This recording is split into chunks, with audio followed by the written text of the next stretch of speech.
लंकापति रावण, असुरों का राजा, 10 सर, वेद पुराणों का भरपूर ज्ञान, लेकिन अहंकार से भरा मन। इसी अहंकार के कारण लाख अच्छाइयाँ होने के बाद भी रावण का विनाश हुआ था। रावण की तरह हमारे पुराणों में ऐसे कई और असुर हैं जो बहुत ताकतवर थे और उन्होंने अपनी ताकत का गलत इस्तेमाल किया, और ऐसे ही असुरों का नाश करने के लिए देवी देवताओं ने अनेकों रूप लिए और इस सृष्टि को उनके पापों के बोझ से मुक्त किया। इस सृष्टि में हमारी पौराणिक कथाओं को दिशा देने में इन असुरों के अस्तित्व का काफी महत्व रहा है। भैंसे का सर और इंसान का शरीर लेकर जन्मा एक भयानक राक्षस, जिसे ना ही कोई पुरुष मार सकता था और ना ही कोई जानवर, महिषासुर, जिसने ब्रह्मा जी से ये वरदान हासिल किया था कि इस संसार का कोई भी पुरुष या फिर जानवर कभी भी उसका वध ना कर सके। ब्रह्मा जी ने उसकी इस इच्छा को पूरा किया और साथ ही उसे चेतावनी भी दी कि उसका वध एक औरत के हाथों जरूर हो सकता है। अहंकार में डूबा महिषासुर समझता था कि कोई औरत इतनी शक्तिशाली नहीं हो सकती कि उसका वध कर सके, और इसलिए वो खुद को अमर समझने लगा। उसने पूरे संसार में कहर मचाना शुरू कर दिया। और फिर बारी आई इंद्रलोक की। जब महिषासुर और देवताओं के बीच युद्ध छिड़ा तो ब्रह्मा जी के वरदान के कारण कोई भी देवता उसका कुछ भी बिगाड़ नहीं सके। महिषासुर के आतंक से देवलोक को बचाने के लिए ब्रह्मा जी, विष्णु जी और शिव जी ने अपनी सारी शक्तियों को एकत्रित किया, और तब प्रकट हुई माँ दुर्गा जो देवी पार्वती और स्वयं शक्ति का रूप है। मार्कंडेय पुराण की देवी मातव्य के अनुसार अपने शेर पर सवार माँ दुर्गा ने महिषासुर को युद्ध के लिए चुनौती दी। ये युद्ध कई दिनों तक चलता रहा। महिषासुर अपनी शक्तियों से कई दिनों तक अपना रूप बदल कर माँ दुर्गा के साथ छल करने का प्रयास करता रहा, पर जैसे ही वो एक भैंसे के रूप में आया, माँ दुर्गा ने अपने त्रिशूल से उसकी छाती को फाड़कर उसका वध कर दिया, और तभी से देवी को नाम मिला महिषासुर मर्दिनी। सिम्ही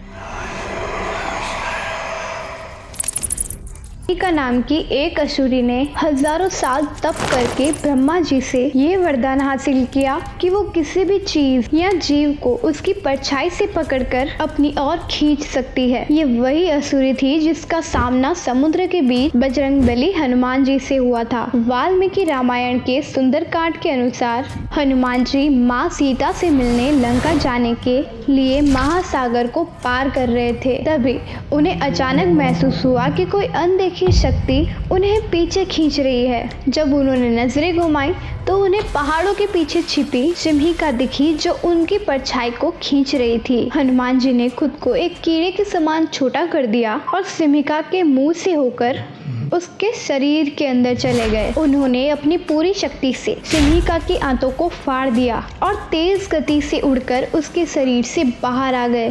सिम्हिका डर से करार उठी और भागकर कहीं छिप गई। कुछ लेजेंड्स के अनुसार जिस जगह जाकर सिम्हिका छिपी थी वही आज बरमूडा ट्रायंगल है। बरमूडा ट्रायंगल को एक ऐसी जगह माना जाता है जो किसी भी चीज को अपनी ओर खींच लेता है और फिर वो चीज हमेशा के लिए गायब हो जाती है। ये वही शक्ति है जो सिम्हिका के पास थी। अपने खून की हर एक बूंद से पुनर्जन्म लेने वाला एक राक्षस, जिसे मारने के लिए माँ देवी ने काली का रूप लिया था। कहते हैं रक्त बीज के खून की बूंद जहाँ पर भी गिरती थी वहीं से एक दूसरा रक्त बीज जन्म लेता था। देवी भागवत के 5 के स्तंभ के अनुसार रक्त बीज को ये वरदान शिव जी से प्राप्त हुआ था। एक समय ऐसा आया जब देवताओं और असुरों के बीच महायुद्ध छिड़ गया। इस युद्ध के दौरान रक्त बीज देवताओं के लिए एक समस्या बन गया, क्योंकि उसके वरदान के कारण उसे मारना नामुमकिन हो गया था। तब रक्त बीज का विनाश करने के लिए माँ देवी ने माँ काली का रूप लिया। लाल आंखें, खुले बाल, माथे पर तीसरी आंख, गले में खोपड़ियों से बनी माला और कमर पर हाथों और पैरों से बना कमरबंद। एक हाथ में कटा हुआ सर और दूसरे हाथ में खून से सनी तलवार लेकर माँ काली रक्त बीज की ओर बढ़ी और रक्त बीज पर अपनी तलवार से कई वार किए। माँ काली अपने जीभ से रक्त बीज के हर एक जख्म से निकलते खून के एक एक कतरे को पी गई और इस प्रकार रक्त बीज का अंत हो गया। आपको क्या लगता है, कौन सा असुर सबसे ज्यादा खतरनाक था? Tell us in the comments. Video अच्छी लगी तो लाइक और शेयर ज़रूर कीजिए और हमारे साथ जुड़े रहिए। जल्दी मिलते हैं नेक्स्ट वीडियो के साथ।